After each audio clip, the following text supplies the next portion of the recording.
मेरा नाम प्रसाद वेर्नेकर है। नमस्कार नाइक साहब। मेरा सवाल यह है कि कौन सा धर्म, किताब या जाति ये इजाज़त देती है कि मासूम जानवरों का कत्ल किया जाए, I mean to fulfil his hunger और taste. Like in case of Muslim, you celebrate Bakri Eid, which favors killing of goats, I mean, as a means of festival. I mean, hearing to your comments on Islamism and other religions, what I understand is your religion favors this festival in a more spirited manner, because Hinduism doesn't do so. They don't believe in killing goats, but accept that there are non-vegetarians who prefer eating chicken and goat and others. But does Islam favor this thing? भाई साहब का बहुत अच्छा सवाल है। भाई साहब ने पूछा है पहले कि कौन सा मज़हब है जो मासूम जानवरों को कत्ल करने की इजाज़त देता है। फिर उसने कहा कि इस्लाम में आप जानवर का कत्ल करते हैं, आप नॉनवेज खाते हैं, हिंदू धर्म में इसकी ममानियत है। आपका सवाल है कौन सा मज़हब। पहले मैं इस्लाम का जिक्र करूँगा, बाद में इंशाअल्लाह दिगर मज़हब का भी जिक्र करूँगा। जहाँ तक कि इस्लाम का सवाल है, एक मुसलमान बहुत अच्छा मुसलमान रह सकता है प्योर वेजिटेरियन बन के भी। इस्लाम में ज़रूरी नहीं है कि आपको नॉनवेज खाना चाहिए, फ़र्ज़ नहीं है। और आप जानते हैं कि ये हमारा दूसरा कॉन्फ्रेंस है इस बड़े मैदान में, सुमैया ग्राउंड में। लास्ट ईयर ये सुमैया ट्रस्ट है, माशाल्लाह बहुत अच्छे लोग हैं। एक हफ़्ता पहले कॉन्फ्रेंस के पहले कहा कि हम नॉनवेज में नहीं मानते, आप नॉनवेज इस मैदान पे सर्व नहीं कर सकते। हमने कहा कि हम 9 महीने पहले बुक कर चुके हैं, एक हफ़्ते पहले आप बोलते ऑलरेडी स्टॉल दे चुके, ये नामुमकिन है। तो उनने अल्हम्दुलिल्लाह सुम्मा अल्हम्दुलिल्लाह हमारी बात रखी और लास्ट ईयर हमें नॉनवेज खाने की इजाज़त दी। इस साल जब हमने बुकिंग की, पहले शर्त लगाई कि इस मैदान में नॉनवेज सर्व नहीं होगा। हमने कहा ये आपका ख्याल है, हम आपके ख्याल की इज्जत करते हैं, क्योंकि इस्लाम में नॉनवेज खाना फ़र्ज़ नहीं है। इसीलिए आप देखेंगे फूड कोर्ट में भी नॉनवेज सर्व नहीं कर रहे। हमारे जो मुकर्रिरीन हैं, इस्लाम के विद्वान हैं, उनको भी हमने कहा, हमने माजरत चाही कि इस ग्राउंड पे हम आपको नॉनवेज नहीं सर्व करेंगे, क्योंकि ये मुसलमान की ज़बान है। हम जब ज़बान देते हैं उसका पालन करते हैं।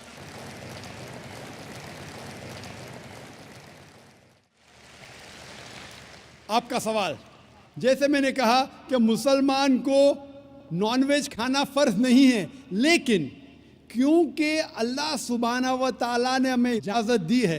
कुरान मजीद में लिखा है सूरह माइदा सूरा नंबर 5 आयत नंबर 1 में कि वो जानवर जो आपके लिए हलाल है, 4 पाँव के, जो आपके लिए हलाल है उसको आप खा सकते हैं। लिखा है सूरह नहल में सूरा नंबर 16 आयत नंबर 5 में भी कि वो जानवर जो आपके लिए हलाल है उसका गोश्त आप खा सकते हैं। ये लिखा है सूरह मोमिनून में सूरा नंबर 23 आयत नंबर 18 में भी। कई जगह लिखा है कि आप हलाल जानवर का गोश्त खा सकते हैं। जब कुरान मजीद में हमारे खालिक, हमारा रब, हमारा अल्लाह सुब्हाना व तआला परमिशन देता है तो हम क्यों ना खाएं। आज की साइंस ये कहती है कि वेजिटेबल्स में टोटल प्रोटीन नहीं है। हमारा जो जिस्म है, इंसानी जिस्म, इसके अंदर 8 अमाइनो एसिड्स नहीं बनते। 8 अमाइनो एसिड्स बाहर के फूड, बाहर के खाने में आना ज़रूरी है। कोई भी वेजिटेबल दुनिया में नहीं है जिसमें सारे 8 अमाइनो एसिड मौजूद है। लेकिन नॉनवेज फूड में अल्हम्दुलिल्लाह सुम्मा अल्हम्दुलिल्लाह कई नॉनवेज फूड में सारे अमाइनो एसिड जो जिस्म नहीं पैदा करता है, इसे कहते इसेंशियल अमाइनो एसिड मौजूद है। इसे कहते हैं टोटल प्रोटीन। आज की साइंस ये कहती है कि nonveg food is nutritious, it is full of protein. और हम जब तहकीक करते हैं तो हमें पता चलता है कि जब हम हर्बीवोरस एनिमल को देखते हैं, गाय, भेड़, बकरी, ये सिर्फ वेजिटेबल्स खाते हैं, सिर्फ घास फूस खाते हैं। जब इनकी दांत को हम देखते हैं, इनके दांत दे आर फ्लैट टीथ, इनके चपटे दांत है। ये सिर्फ भाजी खा सकते, गोश्त खा ही नहीं सकते। जब हम मांसाहारी जानवर को देखते हैं, शेर बब्बर, चीता, हम देखते हैं इनके दांत को जब देखते हैं, इनके दांत नोकीले है, कैनाइन टीथ। ये सिर्फ गोश्त खा सकते, भाजी पाला नहीं खा सकते। लेकिन जब हम इंसान के दांत, आप अगर जाएंगे मिरर में देखेंगे, आईने में अपने दांत, मैं देखूंगा अपने दांत, तो पता लगता है कि खुदा ने हमें चपटे दांत दिए, फ्लैट टीथ, उसके साथ साथ नोकीले दांत दिए, herbivorous teeth and carnivorous teeth. अगर ईश्वर चाहता था कि सिर्फ मैं भाजी पाला खाऊं, तो ये नोकीले दांत क्यों दिए? गोश्त खाने के लिए। आज की साइंस कहती है डाइजेस्टिव सिस्टम जो है, जो शाकाहारी जानवर के डाइजेस्टिव सिस्टम है, वो सिर्फ वेजिटेबल्स डाइजेस्ट कर सकते हैं, भाजी पाला, गोश्त को डाइजेस्ट नहीं कर सकते। लेकिन जो कार्निवोरस एनिमल्स है, कार्निवोरस जानवर है, लायन, टाइगर, लेपर्ड, वो सिर्फ गोश्त को डाइजेस्ट कर सकते, भाजी पाला डाइजेस्ट नहीं कर सकते। इंसान का डाइजेस्टिव सिस्टम है, इसमें स्मॉल इंटेस्टाइन है, इसमें लार्ज इंटेस्टाइन है। ये भाजी पाला भी डाइजेस्ट कर सकती है, गोश्त भी डाइजेस्ट कर सकती है। अगर खुदा चाहते थे कि सिर्फ हम भाजी पाला खाए, तो नॉनवेज फ्लैश डाइजेस्ट करने का डाइजेस्टिव सिस्टम क्यों दिया? क्योंकि हम फ्लैश खा सके, गोश्त खा सके। बहुत से गैर मुसलमानों को ये गलत फहमी है कि उनके मज़हब में गोश्त खाना हराम है, और कई हिंदू समझते हैं कि उनके मज़हब में लिखा है कि गोश्त खाना हराम है। और आपने कहा कि हमारे धर्म में गोश्त खाना हराम है। भाई साहब, आपको आपके धर्म का इल्म कम है, इसीलिए मैं कहता हूँ कि हिंदुइज़्म जानने के लिए हिंदू की तरफ मत देखिए, हिंदू ग्रंथ का मुताला कीजिए। जब आप हिंदू ग्रंथ का मुताला करते हैं, लिखा है मनुस्मृति में चैप्टर नंबर 5 श्लोक नंबर 30 में, उसमें लिखा है कि ईश्वर ने कुछ जानवर बनाए खाने के लिए और कुछ जानवर को खा जाने के लिए। God has created some animals to eat and some to be eaten. अगर आप उस जानवर को खाते हैं जिन जानवर को खुदा ने बनाया है खा जाने के लिए, तो आप गुनाह नहीं कर रहे। If you are eating the animals who God has created to be eaten, you are not doing a सिन।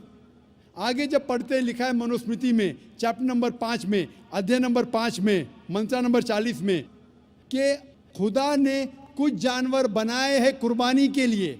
अगर आप कुर्बानी में जानवर का कत्ल करते हैं तो आप गुनाह नहीं करते। आगे लिखा है मनुस्मृति में चैप्टर नंबर 5 मंत्र नंबर 41 में कि जानवर का कत्ल करना, जो जानवर खाने के लिए बनाए गए हैं, वो गुनाह नहीं है। इसी तरीके से कई जगह वेद में लिखा है कि ऋषि गोश्त खाते थे, जानवर को खाते थे। वक्त नहीं है डिटेल में बात करने का, लेकिन अगर आप महाभारत पढ़ेंगे अनुशासन पर्व चैप्टर नंबर 88, इसके अंदर युधिष्ठिर जो पांडव का एक भाई था, वो पूछता है भीष्म से कि हम यज्ञ में, पूजा में क्या खाना दे भगवान को, ईश्वर को, ताकि हमारे पुरखों को संतुष्ट मिले। तो भीष्म कहता है युधिष्ठिर से कि आप यज्ञ में अगर भाजी पाला देंगे तो हमारे बाप दादा 1 महीने के लिए खुश रहेंगे। अगर आप मच्छी देंगे 2 महीने के लिए, अगर आप खरगोश देंगे 3 महीने के लिए, अगर गोश्त देंगे तो 4 महीने के लिए, अगर आप बेकन देंगे तो 5 महीने के लिए, अगर परिंदे का गोश्त देंगे तो 6 महीने के लिए, अगर हिरन का गोश्त देंगे तो 7 महीने के लिए। पूरा मेन्यू है, माशाल्लाह बड़ा मेन्यू है। उसके आगे लिखा है अगर आप गाय देंगे तो पूरे 1 साल के लिए हमारे बाप दादा संतुष्ट रहेंगे, और अगर गेंडा राइनोसरस देंगे तो 20 साल के लिए हमारे बाप दादा खुश रहेंगे। पूरा मेन्यू है। क्या चाहते हैं बोलो? मच्छी, खरगोश, क्या चाहते हैं बोलो? ये आपके ग्रंथ में लिखा है, मेरे ग्रंथ में नहीं। हमारे ग्रंथ में सब चीज़ खाने की इजाज़त नहीं, सिर्फ वो चीज़ जो हमारे लिए हलाल है। इसी तरीके से बाइबल में भी लिखा है आप गोश्त खा सकते। अक्सर धर्म की किताबों में लिखा है कि आप गोश्त खा सकते हैं। आप मेरा अगर एक डिबेट देखेंगे जिसका मौजू था is eating non vegetarian food permitted और prohibited for a human being, क्या इंसान के लिए गोश्त खाना हलाल है या हराम है। और मैंने डिबेट किया था एक जैन के साथ जिसका नाम था रश्मिबाई झवेरी। वो इंडियन वेजिटेरियन कांग्रेस का सदर था, प्रेसिडेंट था। वो दुनिया भर घूमता है बताने के लिए कि नॉनवेज हराम है, और उसने मुझे चैलेंज किया। मैंने कहा भाई आपस में बैठ के बात करेंगे, नहीं नहीं पब्लिक में चैलेंज किया, डिबेट करेंगे। मैंने कहा अच्छा आ बेल मुझे मार। तो मैंने कहा ठीक है भाई पब्लिक में। बोला मैं लोग को लेके आऊँगा। मैं बोला लेके आओ। तो पाटकर हॉल के अंदर 1998 में तकरीबन 10 साल पहले डिबेट किया। वो देखेंगे सारी डिटेल्स है। लेकिन हिंदू मज़हब की किताब में ये लिखने के बाद कि गोश्त खा सकते, फिर भी कुछ हिंदू शाकाहारी क्यों हैं, वेजिटेरियन क्यों है, क्योंकि वो मुतासिर हो रहे थे बाकी फ़लसफ़े के साथ जिसमें कहा गया है नॉन वायलेंस। और कुछ जैन मानते कि ईटिंग नॉन वेज इज़ हराम, इज़ प्रोहिबिटेड। और हम जब पूछते क्यों जानवर का गोश्त खाना हराम है, तो वो कहते हैं कि घास और भाजी पाला के अंदर ज़िंदगी नहीं है, जानवरों में ज़िंदगी है।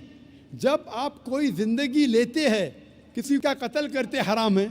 आज साइंस तरक्की करने के बाद पता चलता है कि वेजिटेबल्स में भी जान है, भाजी पाला में भी जान है। तो वो ज़रा अपनी फिलॉसफी को तब्दील करते। ठीक है हम जानते हैं कि वेजिटेबल्स में जान है, लेकिन वेजिटेबल्स डोंट फील पेन, वो दर्द को महसूस नहीं करते। जानवर दर्द को महसूस करते, इसीलिए वेजिटेबल्स खाना गुनाह नहीं है, जानवर को खाना गुनाह है। अभी साइंस तरक्की करने के बाद हमें पता लगता है कि वेजिटेबल्स को भी दर्द होता है, लेकिन ये दर्द इंसान को सुनाई नहीं देता। वेजिटेबल्स भी अफसोस करते हैं, वेजिटेबल्स भी रोते हैं, लेकिन हमें सुनाई नहीं देता।